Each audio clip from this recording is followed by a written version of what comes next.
Bonjour à tous et bienvenue pour cette deuxième séance en vidéo du cours d'économétrie sous R et Python pour les M1, donc éco appliqué et GDA. C'est la 10e séance du cours. On va voir ici, donc on avait terminé la partie 2 sur apprendre à coder, donc là on avait utilisé un peu du code et maintenant on va rentrer donc, dans la partie économétrique. On va commencer par le cours et une application sur le modèle linéaire.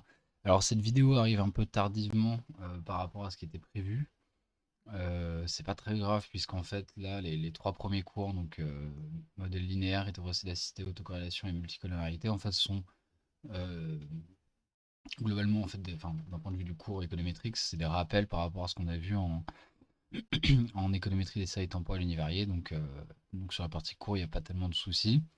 Vous aviez depuis un petit moment le chapitre sur les modèles linéaires sur la Dropbox. Je vous invite à le retélécharger, il y a eu quelques petites modifications. Et je vous ai mis également donc la correction de l'application. Euh, donc donc aujourd'hui, on va faire la séance sur le modèle linéaire, on va corriger l'application, donc ce sera en plusieurs vidéos a priori. Enfin là, à partir de maintenant, les vidéos vont venir de façon un peu plus régulière. Donc vous aurez sûrement cette semaine la deuxième vidéo sur hétérocédacité et autocorrélation. Semaine prochaine, multicollinéarité. Dans 2 semaines, du coup, on finira avec une séance sur une introduction aux séries temporelles. Quoi qu'il arrive, si jamais on voit que le, le timing entre la sortie des vidéos et le partiel est trop court, on vous fera des exos et un partiel sur les parties que vous aurez vues. Ok. Donc voilà, c'est juste pour que vous les ayez bien en tête. Alors juste petite précision également sur ces parties-là. Pour le moment, à minima pour la séance qu'on fait aujourd'hui, donc sur les modèles linéaires, et je pense que ça sera la même chose pour hétérocédacité et autocorrélation, c'est dans le contenu cette année, c'est la même chose que ce qu'on propose au L3. Donc pour les quelques-uns d'entre vous qui ont déjà suivi le cours d'économétrie sous Python l'an dernier, il va y avoir un peu de redite, nécessairement. Voilà, il y a un petit temps d'adaptation, d'ajustement par rapport à la refonte des programmes cette année. Euh, mais bon, pour ceux qui n'auront pas vu ça, ce sera toujours bien de faire ces séances.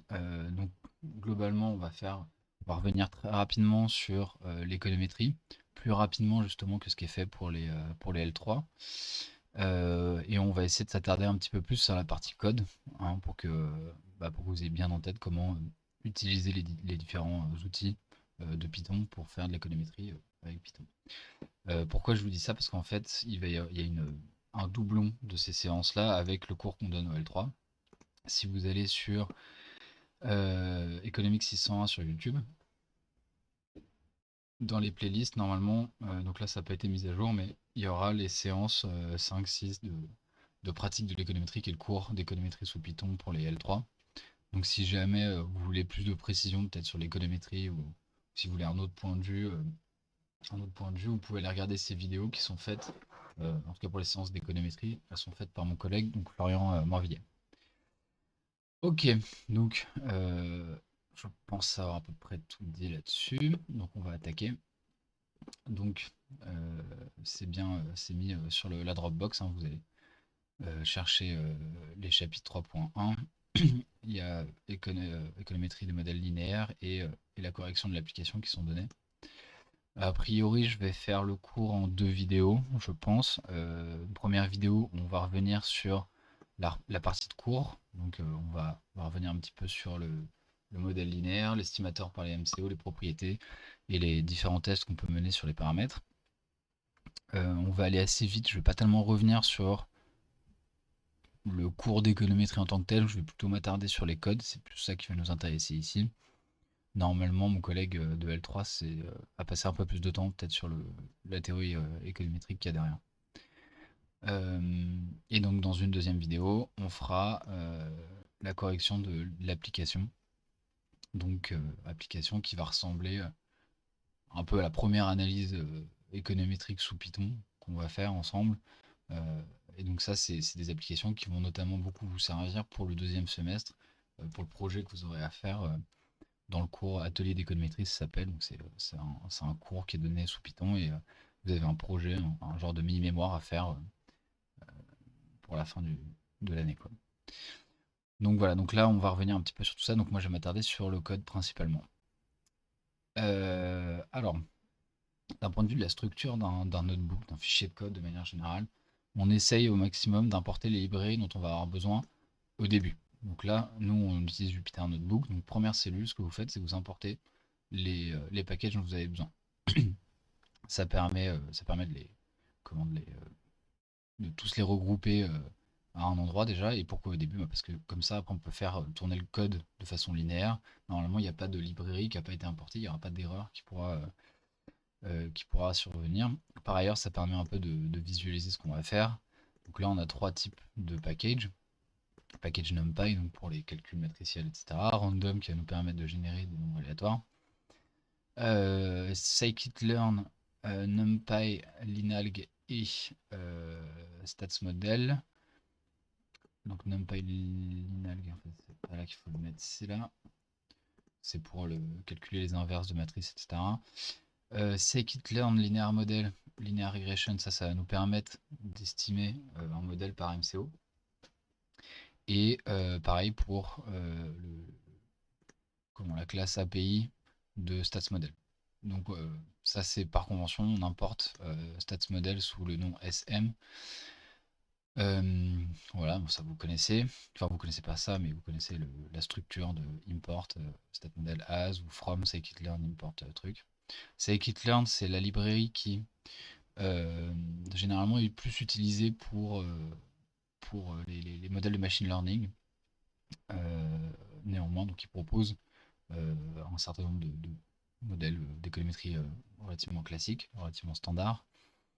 Donc voilà, c'était juste pour vous montrer qu'il y a plusieurs manières de mener à bien un MCO sous Python. Matplotlib et Seaborn sont donc deux librairies qui vont permettre de faire de la visualisation graphique. Ok. Alors, donc le modèle linéaire. Rappel théorique, plus ou moins, en fait, on va aussi faire un peu d'application. Donc le modèle linéaire prend cette forme-là. Donc on a la variable expliquée y qui dépend des variables explicatives x. Donc pour un individu i, on a y qui égale bêta 1 plus la somme des bêta j, x, ij. Okay, ce qui peut se réécrire sous la forme matricielle, y égale x bêta plus u, bon ça vous connaissez, avec u donc le terme d'erreur. On a les dimensions matricielles, etc. Ok. Donc nous, ce qui va nous intéresser ici, c'est on va simuler des données, on va jouer un peu à Dieu.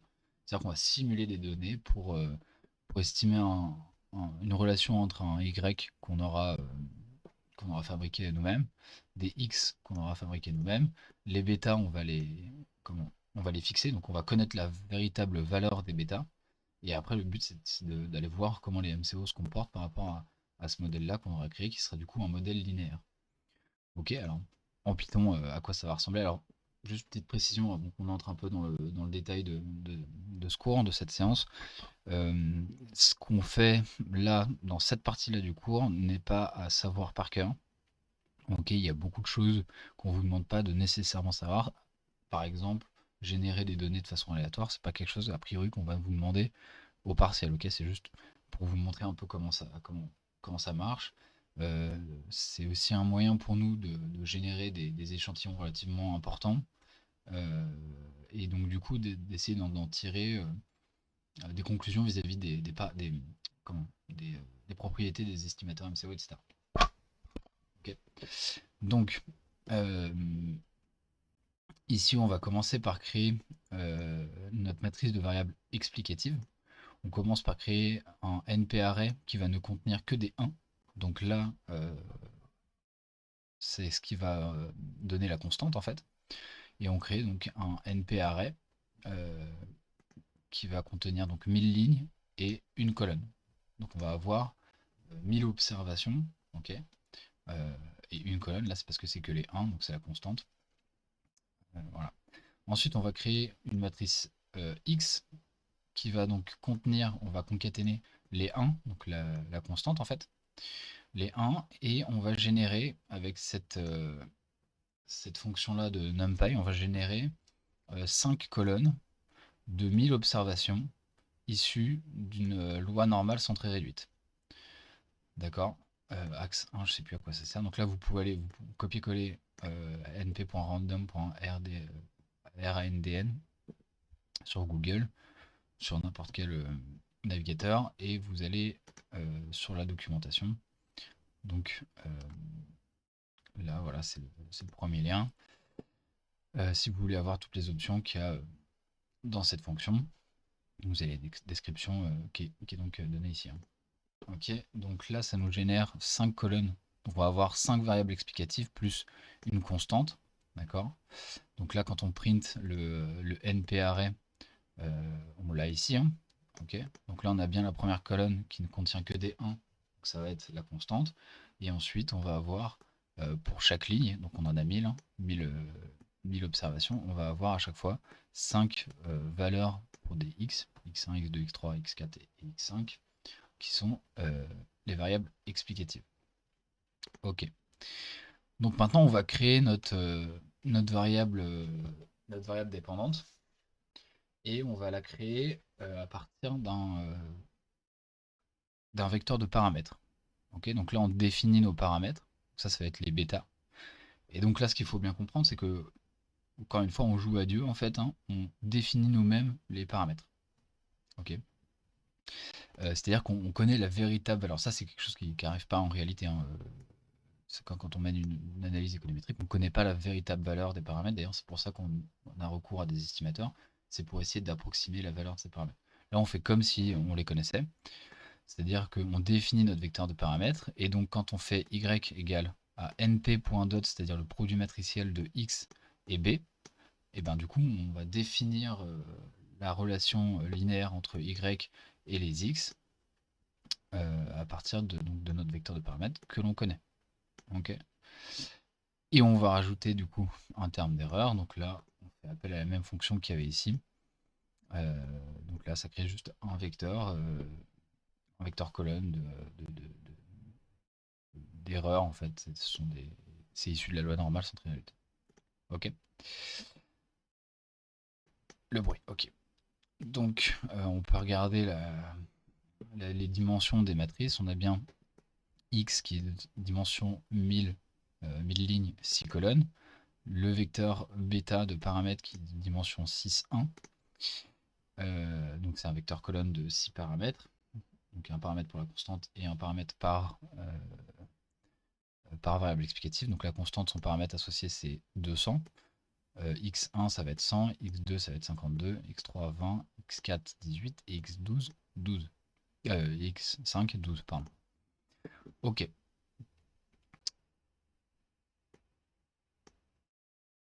Ouais, là, voilà, c'était juste pour vous montrer que la dimension du résidu, c'est bien 1000. C'est un vecteur colonne de 1000 lignes. Ok, donc quand on fait la représentation graphique de Y, on obtient ce truc-là, d'accord. Voilà, bon, là je sais pas trop ce qu'on peut en dire. Voilà. Ok, donc maintenant l'estimateur MCO, l'idée ça va être d'utiliser la matrice des X et des Y pour essayer de retrouver des valeurs plus ou moins proches des bêtas que l'on connaît du coup, puisqu'on les a définis préalablement. Et donc là, on est censé respecter à peu près toutes les hypothèses des MCO, donc on est censé retrouver des valeurs qui vont être relativement proches de celles qui sont de celles qu'on a définies ici. Ok.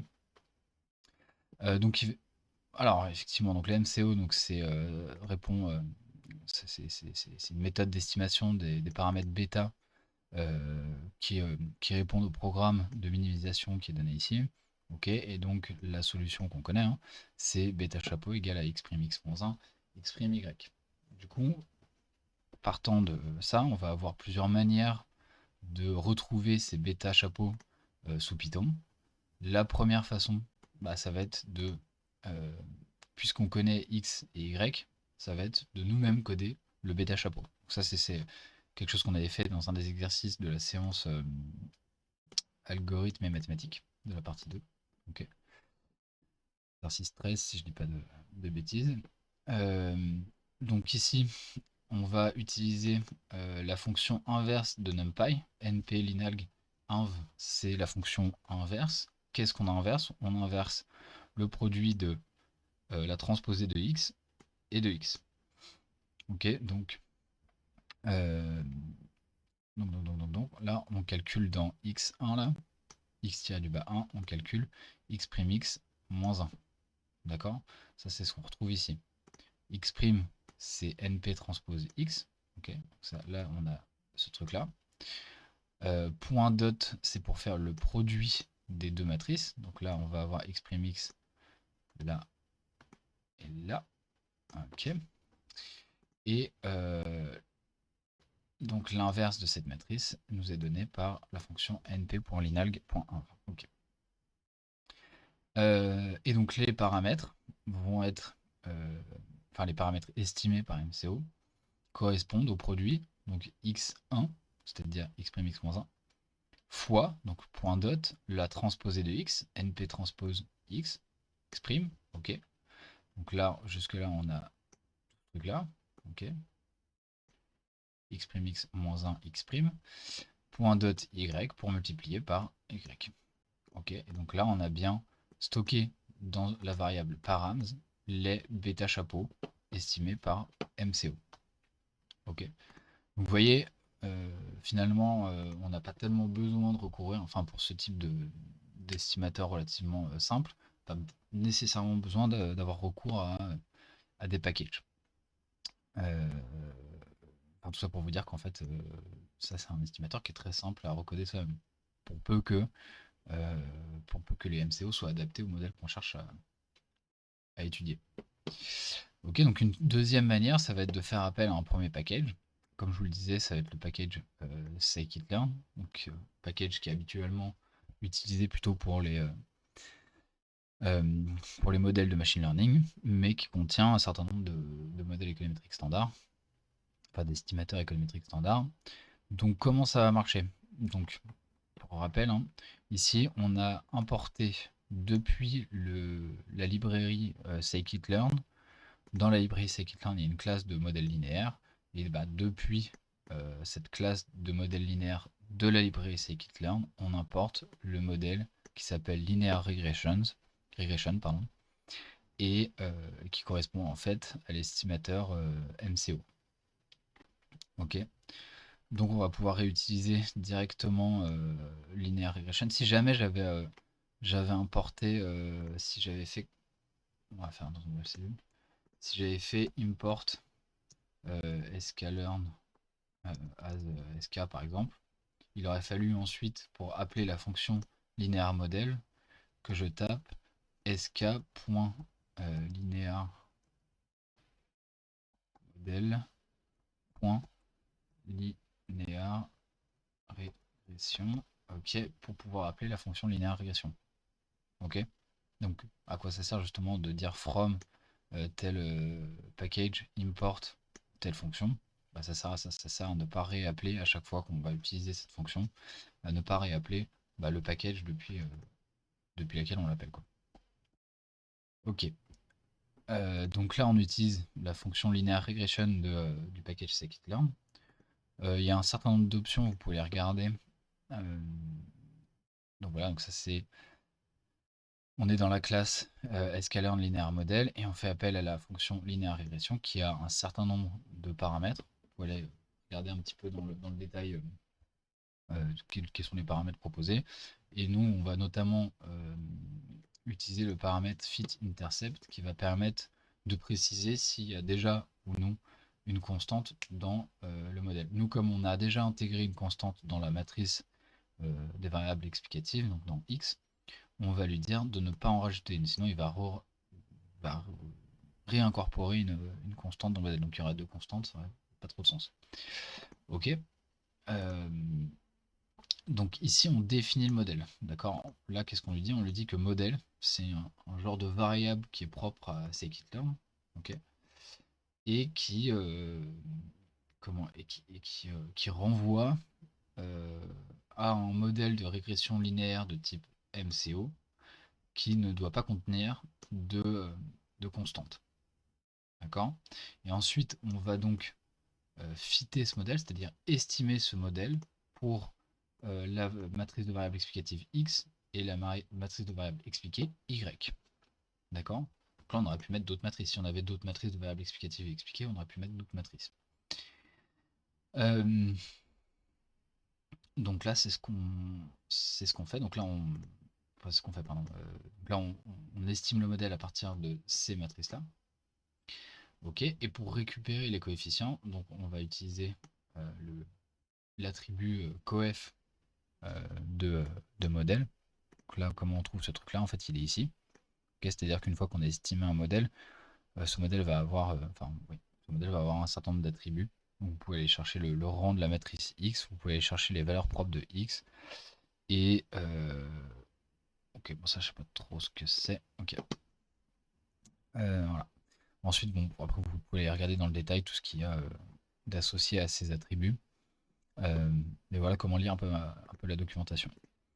Donc là, qu'est-ce que ça veut dire? En fait, ça veut simplement dire qu'on stocke les coefficients associés au modèle de régression linéaire par les MCO appliqués à X et Y. On les stocke dans params. Ok, on print params et donc on va aller regarder ce que ça donne juste après. Enfin, d'ailleurs, on la voit. Bon, bref. Et enfin, troisième manière, on va utiliser un autre package. On va utiliser le package statsModel. Et donc là, en fait, ça va fonctionner de la même manière qu'au-dessus. On définit un modèle. Donc là, on fait appel au package SM, donc statsModel. Depuis ce package, on va appeler la fonction OLS, donc Ordinary Least Square, qui veut donc dire MCO. Et on lui dit qu'on va appliquer ce modèle aux matrices X, Y et X. Ok, donc là, il faut juste faire attention à l'ordre dans lequel on spécifie les matrices de variables expliquées et explicatives.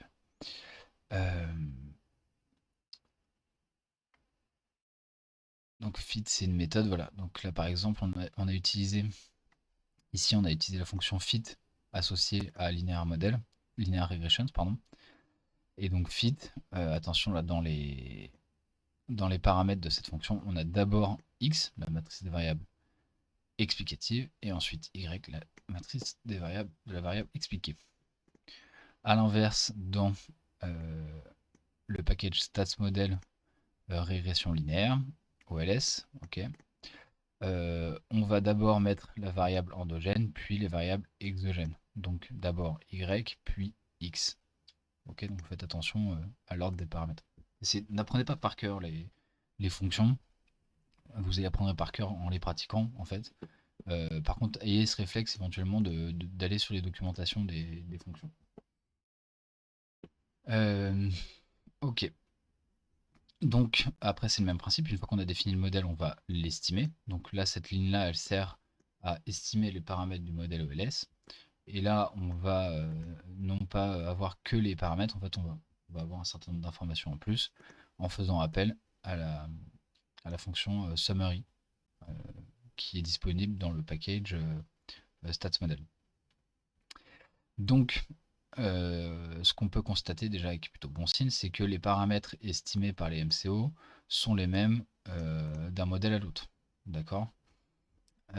Pourquoi c'est bon signe? Ça veut dire que chacun des estimateurs, que ce soit notre manière de faire, c'est-à-dire réestimer le produit matriciel X', X-1, X', ou avoir recours au package scikit-learn, ou encore avoir recours au package statsModel, quelle que soit la manière qu'on a d'estimer les paramètres, on obtient les mêmes.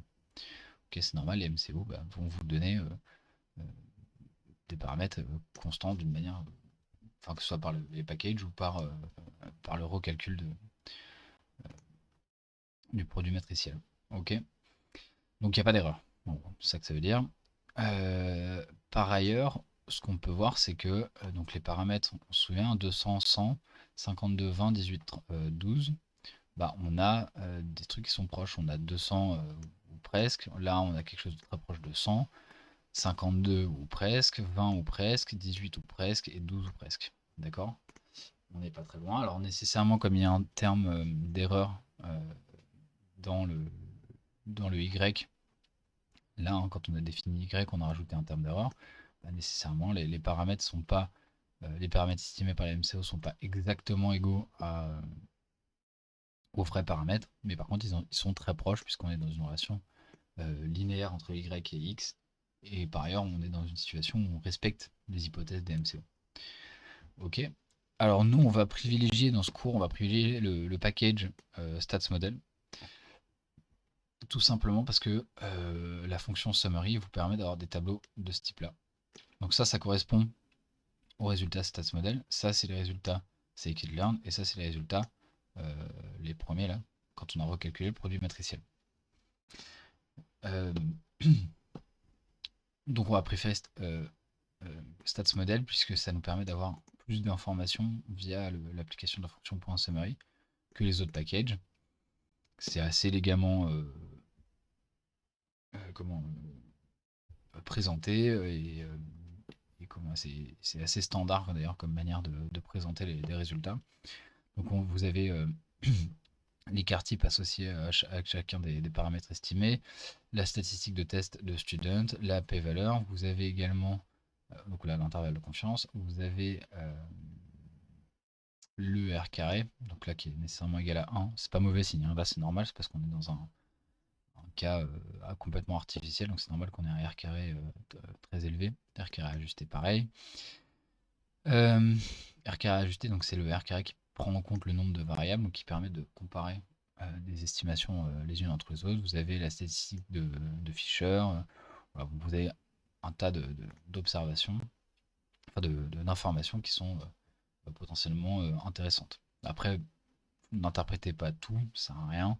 Interprétez ce qui peut être intéressant en fonction de ce que vous faites et de là où vous en êtes dans votre analyse économétrique. Ok, là ce qu'on constate c'est que on a un modèle qui est globalement significatif, que ce soit par la stat de Fisher ou par le R carré. On a des coefficients qui sont tous significatifs au seuil critique de 1%, même des seuils critiques plus faibles. Et par ailleurs, nous on sait que du coup on a des paramètres qui sont très proches de leur véritable valeur. Ok, bon, c'était peut-être un peu long juste pour ça. Nous, en tout cas, ce qu'on va privilégier, c'est ça. D'accord. Donc pour estimer des MCO, en fait, c'est assez simple. Il y a 3 lignes de code. Et là, 3 lignes de code pour 1000 observations, hein. Ok, donc ça va très très vite. Ok. Alors maintenant, on va s'intéresser un petit peu plus aux propriétés des estimateurs MCO. Donc les MCO, si les hypothèses sont respectées, les MCO sont censés respecter au moins 3 propriétés, c'est-à-dire qu'ils sont blue en fait, donc Best Linear Unbased Estimator. Donc sans biais, l'espérance de l'estimateur est égale au paramètre. Ok. Donc ce qui est respecté si l'espérance de l'erreur est nulle. L'estimateur est efficace, c'est-à-dire de variance minimale, si on est de variance constante et sans non-autocorrélation des résidus.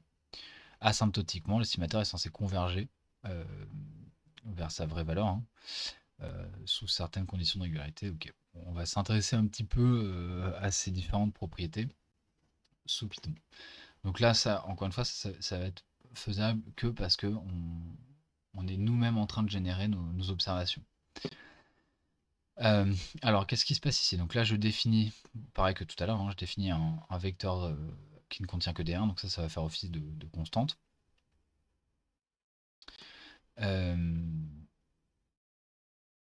Alors juste là, donc qu'est-ce qu'on fait? Estimateur est sans biais, illustration par... Ah ouais, on va omettre volontairement la constante dans le modèle, ce qui va créer un biais. Pourquoi ça crée un biais? Parce que du coup, en fait, nous, on a défini y comme ayant une constante, hein. D'accord? Donc, du coup, on crée un vecteur de 1, on crée notre matrice de variables explicative. Donc là, c'est le même code que ce qu'il y avait au-dessus. On reprend les mêmes paramètres que ce qu'on avait. On définit notre modèle, donc là à partir du package scikit-learn, parce qu'on a juste besoin des paramètres, donc on n'a pas besoin de faire un tableau comme ça. Là, on va juste récupérer les paramètres et les résidus pour voir un peu les propriétés des MCO. Ici, on crée en fait 4 arrêts qui vont nous permettre de stocker en 1 les paramètres et les résidus du modèle sans biais, et en 2 les paramètres et résidus du modèle avec biais, c'est-à-dire sans constante. Donc ici, on crée une boucle qui va de 0 à 999, donc il va y avoir 1000 itérations, et à chaque itération, donc on va recréer une variable expliquée y. Donc y qui va être définie en fonction de x, de bêta et d'un bruit. Donc y est défini avec une constante. Hein, d'accord. D'une part, on va estimer le modèle avec xy. Ok, donc là c'est ce qu'on a fait juste avant. Hein. Donc on estime les MCO, on récupère les coefficients et on les stocke dans le array des paramètres pour le modèle sans biais. On récupère les résidus et on les stocke dans le array des résidus pour le modèle sans biais. Et après, on va faire la même chose pour un autre modèle, sauf que cette fois-ci, vous voyez, on pose une contrainte sur le array qui définit les variables explicatives, c'est-à-dire qu'on va ne prendre que les 5 dernières colonnes, c'est-à-dire celles qui sont... Enfin, c'est-à-dire on va pas prendre la constante en fait. Ok, donc si on revient sur x, là on va prendre que les colonnes qui sont ici. Ok, on va omettre volontairement la constante, c'est-à-dire la première colonne là. Ok. Alors, une fois que l'on a fait ça, donc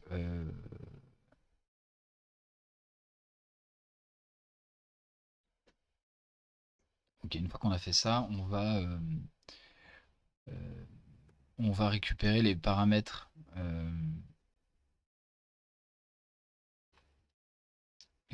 les paramètres associés à 52 et 20. Ok, bon, on aurait pu en prendre d'autres, on aurait pu les prendre. Hein. 52 et 20, et puis on va regarder un petit peu comment ils se comportent. Ok, on a récupéré également hein, les résidus pour les deux modèles. Hein.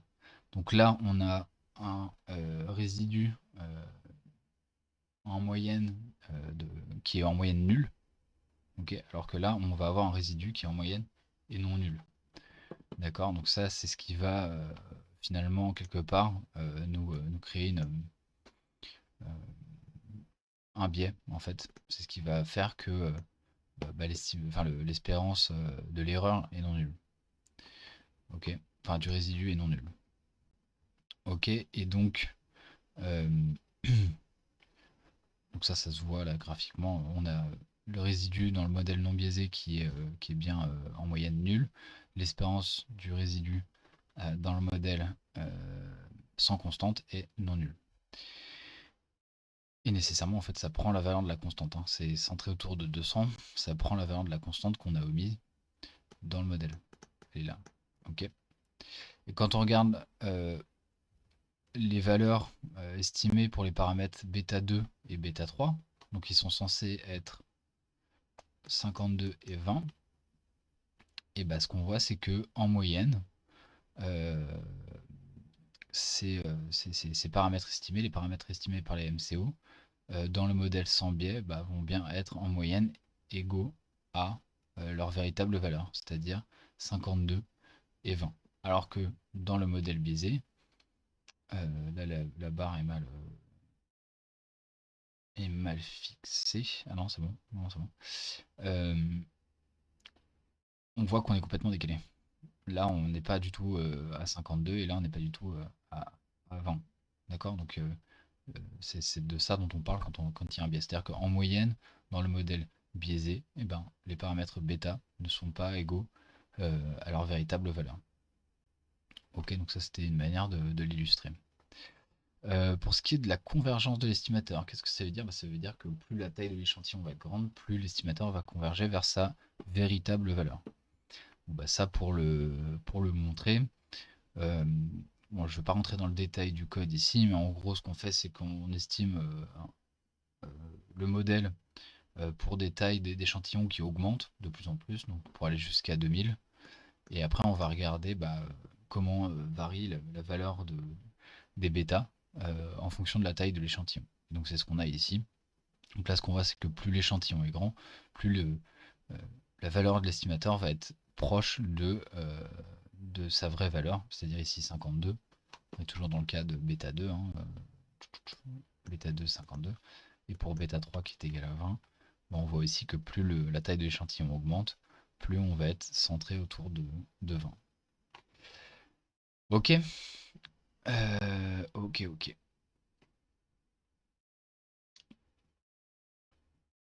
Donc, une fois qu'on a mené des estimations, on aimerait bien savoir si les paramètres de notre estimation de nos estimations sont significatifs.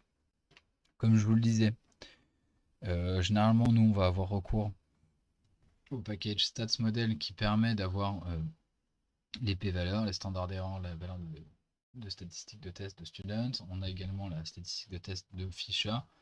Donc on va pas s'amuser à aller recoder tout ça, sachant qu'on l'a déjà fait en plus dans l'exercice sur les MCO de la partie 2, algo et maths. Mais là on va s'amuser à regarder la convergence de la statistique de student vers la loi normale lorsqu'on est sur des échantillons de plus en plus grands. Ok, donc bon, je rappelle pas le test, on l'a assez vu en économétrie des séries temporelles univariées. Mais donc là, qu'est-ce qu'on fait? Je vous laisserai, pareil que pour au-dessus, hein, je vous laisserai rentrer un petit peu dans le détail du code. Ça ressemble beaucoup à ce qui était fait au-dessus, mais en gros, qu'est-ce qu'on fait? On boucle 2 fois pour faire varier la taille de l'échantillon, d'une part, et d'autre part, ici. Ah oui, bah c'est pour faire 1000 fois l'estimation pour chacune des. Comment?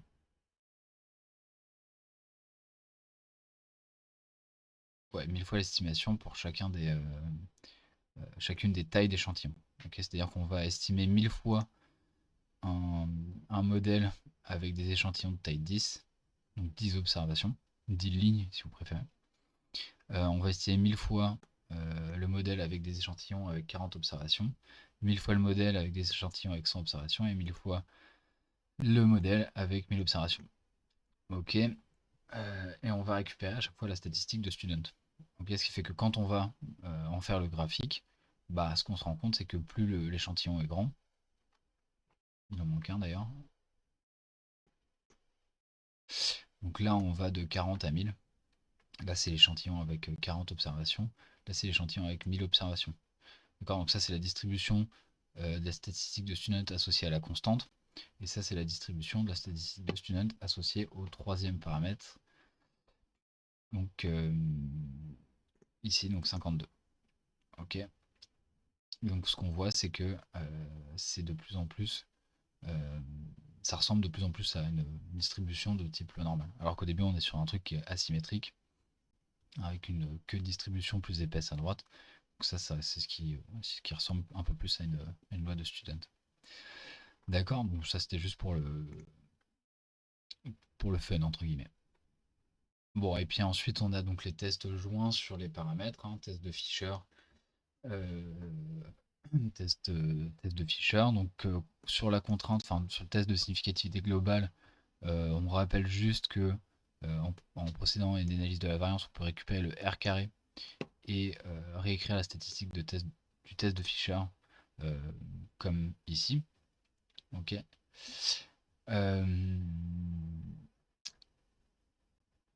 Qu'est-ce que je voulais dire? Ça, c'est valable que quand on est sur cette contrainte-là, hein. Si on a une autre contrainte que ça, par exemple, c'est ce qu'on avait vu sur les exercices portant sur les courbes de Cobb-Douglas, enfin les fonctions de production de Cobb-Douglas. On voulait tester, par exemple, si on était dans une économie à rendement constant, c'est-à-dire qu'on voulait savoir si bêta 1 plus bêta 2 était égal à 1. Donc là, c'est une toute autre contrainte. C'est plus un test de significativité globale. Là, on s'intéresse à une autre condition. Donc il va falloir faire appel à ce test-là. D'accord?